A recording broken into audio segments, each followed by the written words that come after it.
It is beginning to look a lot like Christmas here at the KTM Summer Grill at speedcafe.com, and someone who has kind of already opened the presents, and it was a real career high for him too, is Tony D'Alberto, the recently crowned champion of TCR Australia, and he joins us online now. Welcome, and have you continued to celebrate in recent time, my friend?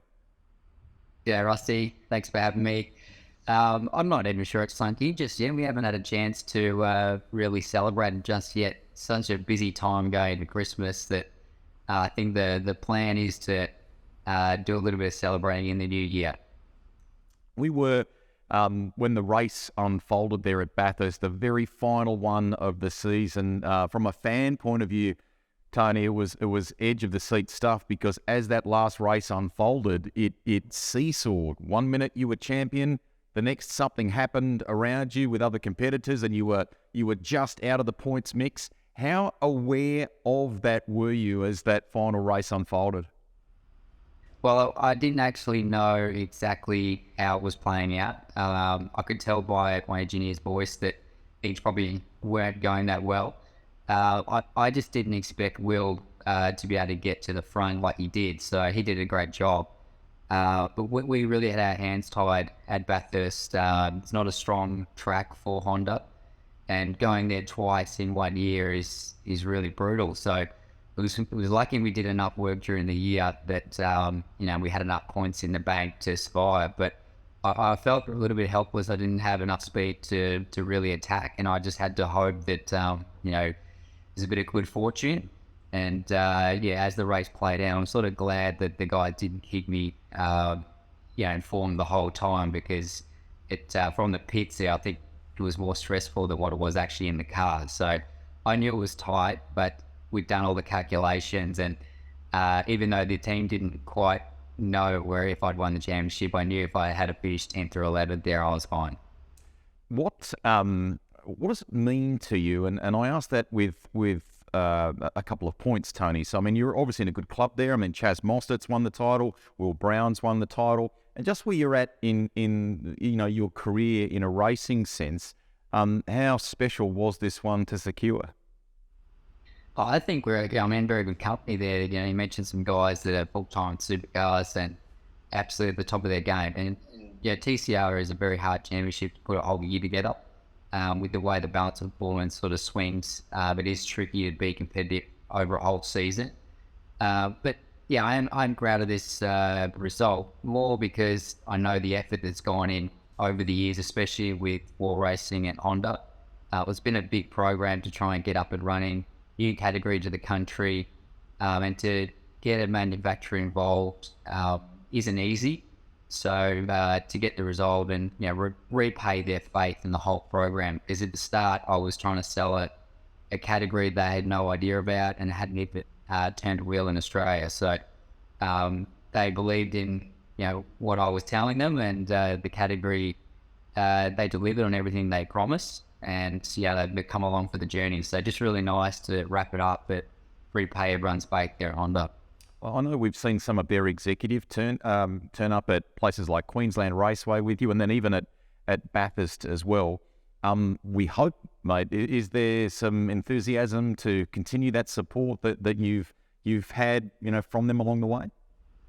Yeah, it's not confirmed just yet. Next year's plans.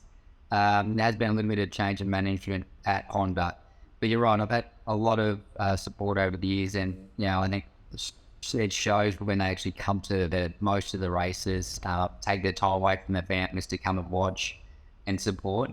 Just trying to go through budgets and all that stuff, what it's going to cost to go racing next year. We've got a new car coming on sort of mid-year, which we want to try and get our hands on the latest and greatest equipment. They're absolutely enthused, they're engaged, and I think that's evidence the way that they've really come to the races and got involved over the years. So I think it should be okay, but until it's on or the line, I'm not too sure. You look back on it as a whole season. I think the words you used before were it's a tough championship to win. How important then were the results at places like Queensland Raceway, where you had your family with you, you walked away with such a fantastic result for the weekend there? championships the sum of many parts, as you know well, Tony D. But some of those were absolutely critical to the final outcome, weren't they? Well, the Queensland was definitely a critical round for us, and I hadn't got a win before that. And you guys, especially Stubbs, he used me heaps about not having a win under my belt. But Queensland was a bit of a turning point, and prior to going to Queensland, I caught up with a team. It was sort of like a bit of a mid-year break, and it sort of dawned on me that, obviously I knew we'll win the championship, but it was like, hey, we've got a great shot at this. Let's really knuckle down. I was sort of posed the question to them, what do we need to do here to try and go a little bit better, secure some better results, and they really wanted to go testing. We hadn't done a lot of testing, so which required me to sort of go and find a little bit more budget to do that. And anyway, we managed to do that, went testing it, obviously rolled out of Queensland, pole position, 2 wins, and it just extended our points lead and really sort of, I suppose, put our claim on our intentions on the championship. So it just came at the perfect timing because, as we saw, some of those rounds with the way the balance performance shifts, you don't have those opportunities just to win every round that you go to. So I just felt like we maximised that one really well, and it was sort of because of a very good planning by the team, knowing what our balance performance was that weekend and knowing we had a great shot at. You're a very loyal guy. We know that about you. Is the intention to keep going with Dick Johnson Racing, if you can, and the Shell V-Power Racing guys for the Supercars and Duros with Sandown returning and so on, or has the cachet of this TCR win enabled you to think about, well, you've still got something really good to offer. Maybe you'll try a different team. Where are you at from a co-driver perspective for 23, if you can share that? It's probably not something I can share. Also, I'll let the team do the talking on that side of things. But Matt, my intention is to stay with Dick Johnson Racing. I've been there 7 years. I love the team, love the group of people. They're one of the best teams in pit lane to be part of. So that would be my full intention, to stay with those guys. I'm really looking forward to Gen 3. I think that's exciting for Supercars. We've had the current cars for quite a while. And just to drive something new and see the development over the year and see who rolls out good from the very beginning, I think it's going to be interesting for fans and everyone involved, because it's been a big program, that Gen 3. So fingers crossed all that gets wrapped up pretty soon, but I'm certainly not looking at going anywhere else at the moment. The boss of TCR globally, if you like, in Marcello Lotti, was with us at the Bathurst International, the season-ending event, and he rolled out some details there in relation to something pretty special for us with the TCR World Tour next year. How excited are you about that? And he spent time with the drivers in a meeting to really kind of lay it out on the table about what he had planned, didn't he? Yeah, I think that adds a new spice to TCR. It's not about just doing the local rounds anymore. To have 2 rounds of the World Championship, and some of the, we work pretty closely with Jazz, some of their drivers over there in World TCR. It'd be nice to have them come over and put the locals up against the best in the business. So I think that's going to be really exciting. It's definitely something, another reason why I'd like to come back next year with another one on the door, try and defend the title, but put myself up against the best in the business. What else is on your wish list, Tony? I mean, we've seen you have a continued great relationship with Wall Racing, with David and the team, and occasionally, with Adrian Dietz in the Lamborghini, for example. Are there other things along the way that you'd still like to tick? I'd like to do more GT racing next year. I just think they're just amazing cars to drive. Very fortunate that Adrian, invites me to come and do events like the 12 hour, which we'll do again next year. Myself, Dave, Adrian, and Big Grant Denya. So that'll be a lot of fun. But I'd like to try and expand on that. Yeah, Adrian's got ambitions to do some iconic races overseas.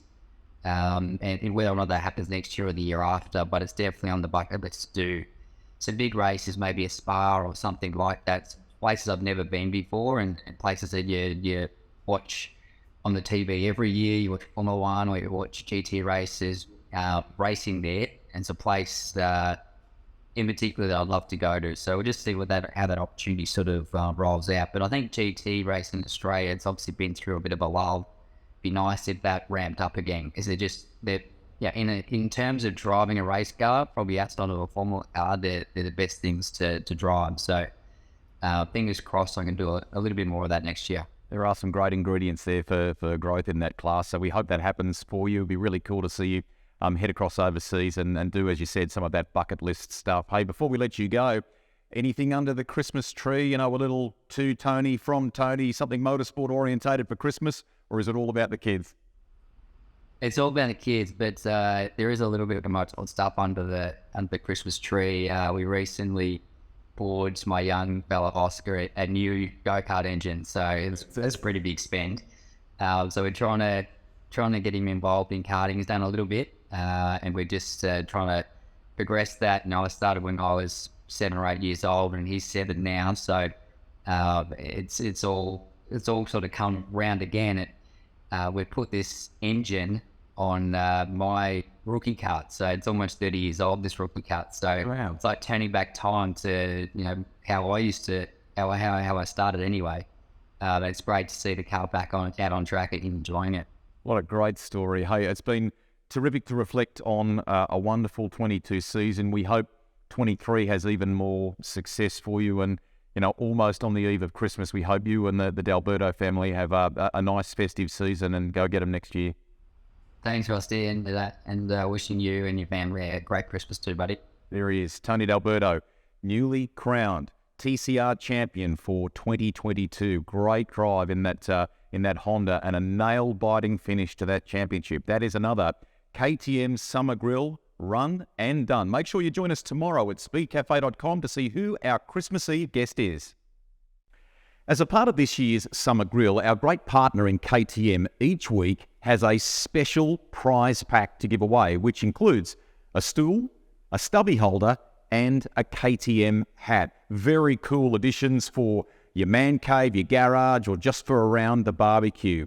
To enter, all you've got to do is head to speedcafe.com or click on the link description below, and you could be in the running. And check out, of course, tomorrow's next edition of the KTM Summer Grill right here at speedcafe.com.